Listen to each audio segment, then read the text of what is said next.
हा ना, आंब्याचे डखे लागले तुझ्यासाठी. चल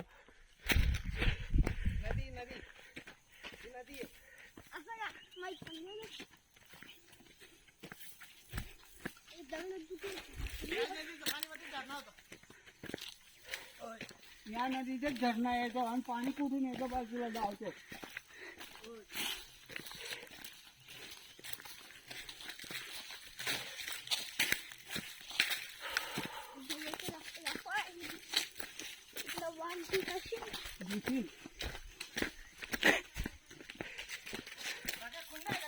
हा पण कुंड तर आहे पण तिथे आपण पाणी बी हात बी लावू शकतो. काय बघ दूर आहे काय पाणी पडतं.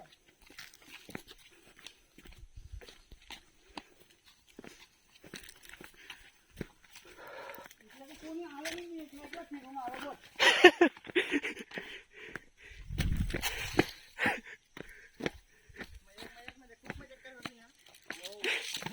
कुठे चाललं गेलं पाहायचं खाली देऊ आता.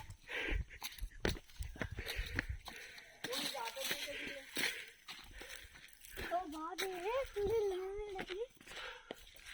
चला फोटो भारी निघतील पप्पू इकडे. ह तुझ्या याच्यात काढ ना, माझ्या याच्यात शूटिंग चालू आहे. माझ्या याच्यात शूटिंग चालू आहे. हा प्रसाद, हा फोन पकड, त्या बाबांसोबत घेऊन चल.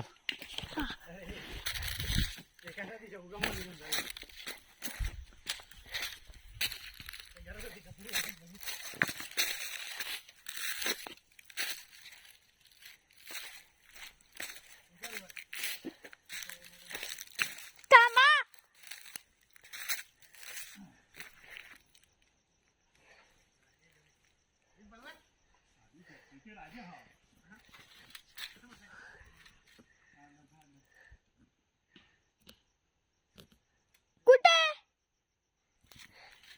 चला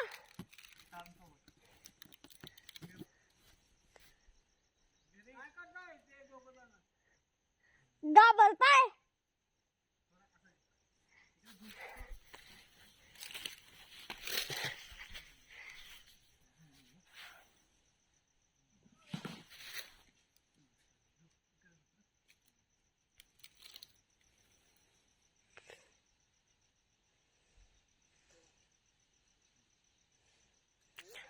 किती लांब आहे.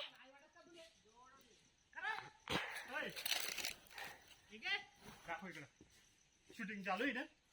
हा चल पप्पू दाखव इकडे.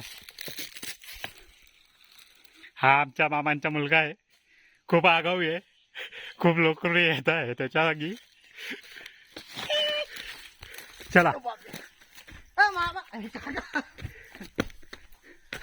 आज आपला मरुदेवी मातेचा जो पहाड आहे त्याच्यावरती आपण पाहते की हा पाण्याचा धबधबा कसा वाहतो आणि कुठून उगम होतो. हा सगळं विश्लेषण आमचे ज्ञानेश्वर कंसात बनाबाई उर्फ सोनार हे सगळं आपल्याला दाखवत आहे.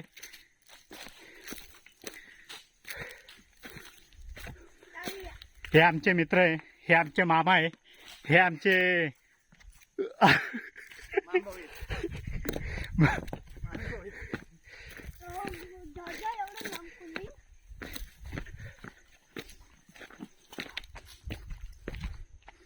हा इकडं धबधबा आहे, पाण्याचा छोटा धबधबा म्हटला तरी काही हरकत नाही. आणि याच्यावरती नाव लिहिलंय दगडांवरती मस्त.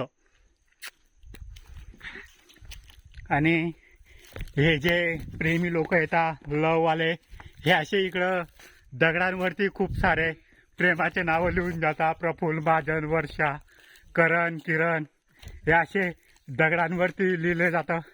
पिंटू भाऊ, पप्पू भाऊ, हा टेंट हाऊस, असे नावं लिहिले जातात. हा आपल्या समोर आता छोटा पाण्याचा धबधबा लागलेला आहे, पाहू शकता. जी पावनखिंड शिवरायांचे जे पिक्चरामध्ये साकारण्यात आली होती पावनखिंड, हा सीन तो सगळा इथंच झाला होता. ही पाही छोटी नदी, या नदीमधून ते 3 सैनिक वरती उगम पावले होते.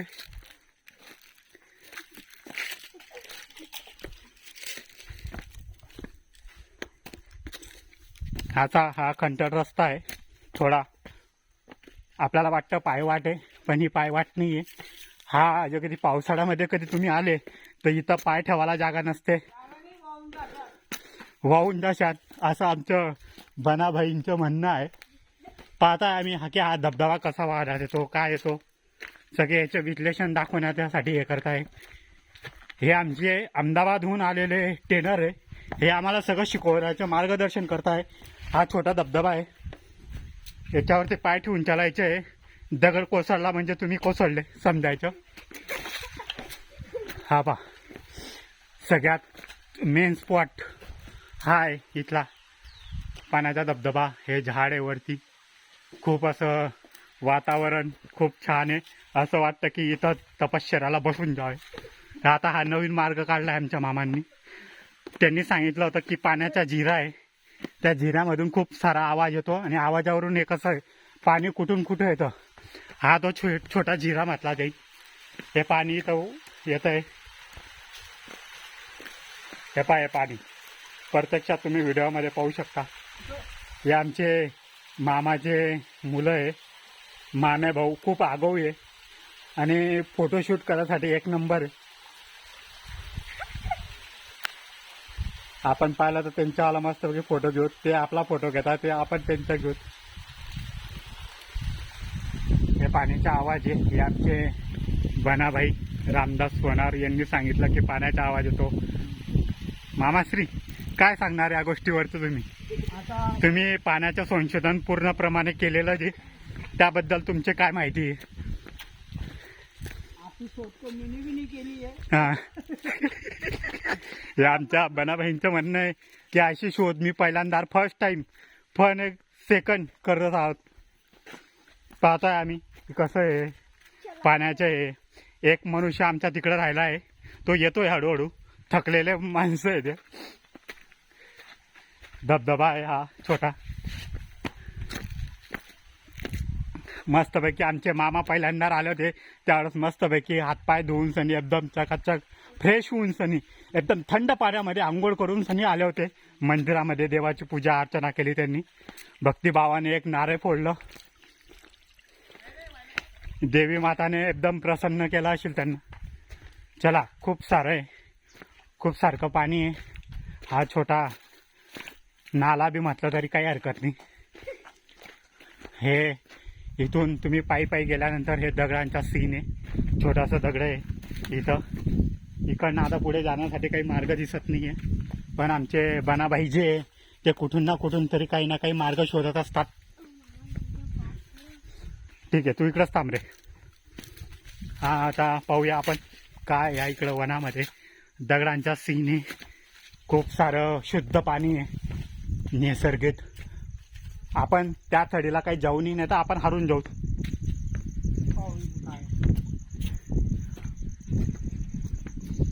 खूप सारं पाणी आहे, दगड आहे, खूप आहे. या जंगलमध्ये खूप आहे, हिरवगाळ गवत वगैरे खूप आहे. हे याच्यामध्ये हरवण्याची शक्यता असते, म्हणून आम्ही काही पुढे जाऊ शकत नाही.